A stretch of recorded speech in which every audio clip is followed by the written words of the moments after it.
Lots of talk during Friday practice for the French Grand Prix about the sausage curbs on the outside of turn 2. Turns 1 and 2 at Ricard now pretty tight, left and then a right. So we're talking about the exit of the right-hander, and particularly on light fuel loads, a lot of drivers going over those sausage curbs and doing, quote unquote, from some of the engineers who got on the radio, hundreds of thousands of pounds worth of damage. At one point, Jonathan Wheatley of Red Bull also asking for the bit of carbon from Max's car to be taken back to the pits after qualifying, after practice, because he said, we need that. There's a bit of a shortage on the ground of those. So a lot of talk about that. Michael Massey, the race director, the Australian race director, very firm in his response, on the radio at least, during the session, that this was what some of the team principals and most of the drivers wanted, these sausage curbs, a very severe penalty for exceeding track limits. I have to say, I'm very surprised that we've gone down this sausage curb route yet again. 2019, you will recall, massive shunt for Formula 3 driver Alex Peroni at Monza, when he did nothing more than just run wide coming out of the parabolica, went over a sausage curb, and the car just flipped, took off and flipped. He was very, very lucky to escape with, well, I dare say he did escape with a broken neck, but he broke his neck. You know, it was a serious accident, took him a long time to recover from that. Now, I'm not saying that the curbs at Ricard will do the same thing. There is even an angle where you can hit them in a Formula 1 car or a Formula 3 car, which are the lower rung category cars we're seeing this weekend. We're going to see a similar launch. But what we are seeing is a massive amount of damage when the drivers go over it. Now, one side of the argument for that, obviously, is, well, don't go to the sausage curbs. That's the track limit. It's an incredibly safe track now, Ricard, with a lot of runoff area. Just use the racetrack. Well, that's a plausible argument, except for one thing. After the Peroni accident, certainly I met up with Jonathan Palmer and a lot of the guys involved with his circuits here in the UK to look at the timing loops and sensors they have in the curbs, which seems to me to be the logical way of penalizing drivers, the safe and logical way, and did a video about that. And as far as I could see, there were a lot more of these sensors placed in the curb areas of Formula One circuits in 2020, and I thought that's the route we were going towards, and we were in, and lo and behold, we come to Ricard and we got these massive sausage curbs again. I don't understand why we're doing that. Austria, the next circuit, they also had a problem with sausage curbs. It'll be interesting to see if they have them there, and it'll be interesting to see how Michael Massey reacts overnight to some of the criticism he's been getting from the drivers and teams. As I say, I'm surprised that they were even there in the first place, because to me, having sensors and you can penalize them immediately, you can do photographic evidence, which is all quite good for TV as well, is the logical route to go. I mean, we're trying to do all we can to obviously keep things safe as possible, but beyond that, reduce costs. So what is the point of having curbs like that, as you say, as the teams say, expend massive amounts of money in repairs just for using the curbs? So I think we should have more and more timing loops and sensors and solve the problem that way. Moving on, the big question was going to be, were Mercedes going to be bouncing back in terms of overall performance on a circuit like Ricard with more accelerative runs, longer corners? Were they going to be able to get back on equal terms with Red Bull? Well, the answer is it's incredibly close, with the proviso that it looked today as if Valtteri Bottas and Lewis Hamilton had swapped helmets, because whenever Valtteri was out, apart from an incident right at the beginning of the morning session when he damaged a nose and had to come in to get a new nose, he didn't seem to make any mistakes all day. He was really quick on light fuel, really quick on heavy fuel, quickest by about 0.2 when it came to heavy fuel over Max Verstappen. Obviously, Max didn't get exactly the same heavy fuel run as Valtteri. He's out at slightly different times, and you never know what's going on the track in terms of traffic and everything else. Max looked pretty good as well, but they were very, very close. And Lewis was a couple of tenths adrift in P3. So yeah, I mean, I think you can say safely that Mercedes have bounced back. This is a circuit on which they will go well, providing, of course, they all stay away from the curbs. But the interesting thing at the moment is that Valtteri appears to have a better balance, a better feel, whatever, than Lewis Hamilton, who at one point of the session in the afternoon on Friday said the car just doesn't feel right, or there's something wrong with the car. It didn't really look that way. I mean, that's the way Lewis drives. You can't really tell what issues he may be fighting, apart from he did run wide in the middle of turn 11. But turn 11 is a great corner. I'm not sure if I've said enough about that in videos over the years. It's the double apex right, what we used to call the horseshoe in the old days at Ricard, but it's still basically the same corner, still basically the same radius. You approach it from that flat out right-hander scene, and it's a great corner because it's a tightening radius corner, and you can either do three things. You can make it one corner and go in very wide, Carlos Sainz-like, as Carlos does, and then sort of come in, and Sergio Perez too, and come in for a late apex. Really, really nice to see, although Carlos did go off at one point as well in trying to do that.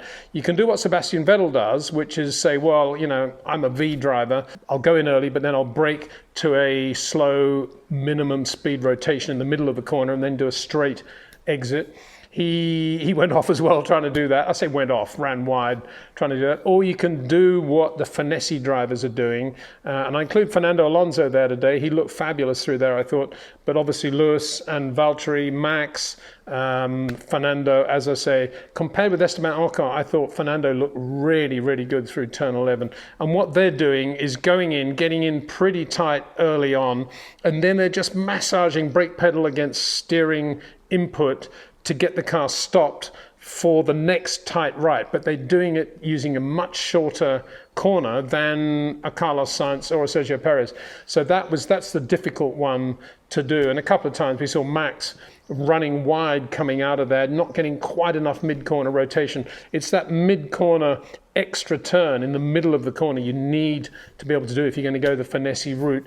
And that's only going to happen if you've got incredible feel for building up the brake pedal pressure for the tighter part of the corner, but equally loading the steering at exactly the right rate that you're doing that. And it's a fabulous corner on which to watch. Sadly, the television views at ground level do not do the corner justice, but we've seen a couple of times helicopter shots, and they are phenomenal. Really, really interesting to see how wide and long some of the corners are. Esteban Ocon, I couldn't believe how long and wide he was making that corner, as I say, compared with Fernando Alonso. Fernando typically this year has run out of sync in terms of compounds running on Friday, and to some extent into Saturday morning as well. And it was no different today. He was on the hard compound when most of the runners were on the medium in the back end of the second session when they're going for their long runs. And Fernando looked really good. Charles Leclerc in the Ferrari, slightly quicker than Fernando on the hard tyre. He was the only other really quick runner on the hard tyre on the long runs. He was about 1 or 2 tenths quicker than Fernando. But whether or not Ferrari can sustain that sort of pace for a longer run remains to be seen. Ferrari don't look as strong at the moment as they have in recent weeks, and Carlos Sainz looked to be struggling a little bit as well. So Charles Leclerc looking to run the hard tyre when everybody else is on the medium. Maybe that tells us a story of what to expect in the race from them. Maybe they're thinking our big chance is to go for a longer second stint and see what happens. But at the moment, it is Valtteri Bottas looking that, well, where have you been all year, Valtteri? This was his best day yet in 2021, no doubt about that. Lewis Hamilton struggling, but no doubt Mercedes will get their act together overnight, as will Lewis. And Max Verstappen right there as well. Sergio Perez looked very good, very quick. Well, he didn't seem to do a massively long run on fuel this afternoon, whether that's because Red Bull feel as if they're on top of it or whether he got some sort of problem, I don't know. McLaren, you ask? Well, Daniel Ricciardo looked about as quick as Lando Norris today. Having said that, perhaps the reason for that is because he got a lot of spoon feeding from his engineer in the first session. It still blows my mind that we've got young Lando Norris, who's relatively inexperienced, as we've been saying, as I said in the video at the start of the year, but he's really, really good. And we got Daniel Ricciardo, the superstar Grand Prix winner. And they're saying to Daniel on the radio, quite embarrassingly, I think, look, Daniel, you're using a shorter gear going through turn 11. You don't have the same speed in, don't have the same speed out. Try this. Lando's doing this. I mean, it is unbelievable that they are giving, well, I mean, of course they're giving it to him, but it's incredible that Daniel needs that information in order to go quickly. And it just says so much, I think, about the talent of Lando Norris, that he is going through turn 11, this right-hander I'm talking about, actually in a longer gear going in than Daniel Ricciardo. That is really, really impressive. The golden rule of racing, of course, always run a longer gear if you can get away with it. Asks less of the car, less of the tyres, and gets the car more stable. So full marks to Lando Norris. We didn't really see him do much in the afternoon, but got a feeling he'll be there tomorrow as well. So a couple of other things. Very impressed and pleased to see Yuki Tsunoda spin right at the beginning of Friday morning practice, coming out of going in the middle of the last corner, the right-hander, only because that's what I did years ago when I was lucky enough to test the Toyota V10 F1 car at Ricard. I had 2 spins on that corner. Admittedly, this is my excuse, it was drizzling and I was on intermediates, I wasn't on full wets, so the car was pretty much all over the place. And I spun there and I felt like a prat. But it was good to see Yuki do it. I've been waiting for another driver to do that all this time and he did it. So thank you very much, Yuki. Excellent. Good to see. And the other thing I thought was really interesting was that, well, 2 things. One, after what happened at Baku, nobody seemed to do massively long runs yet again. So the most data we've got on any of the tyres, the hard or the medium or even the soft, amounts to about an 8 or 9 lap run, as is normal in Formula One at the moment, so no change there. We did see some of the recommendations that Pirelli are using now in terms of camber, tyre pressure, toe-in and various other things. And it was really interesting, I thought, because here is a setup sheet from Williams 1986, when it was Nigel and Nelson Piquet. And it's interesting to see that in 86, they were running 2.5 degrees negative camber on the front. And in 2021, the limit that Pirelli want to go to is 3.5 degrees. So they're not that far apart there.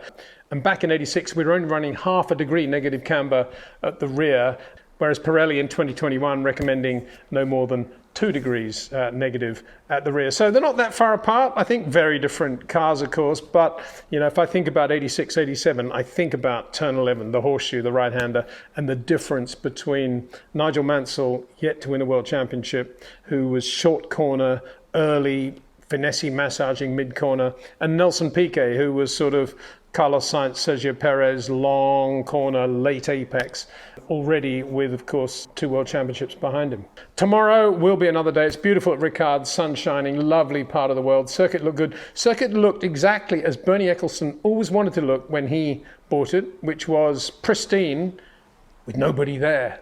Bernie, Nirvana. See you tomorrow.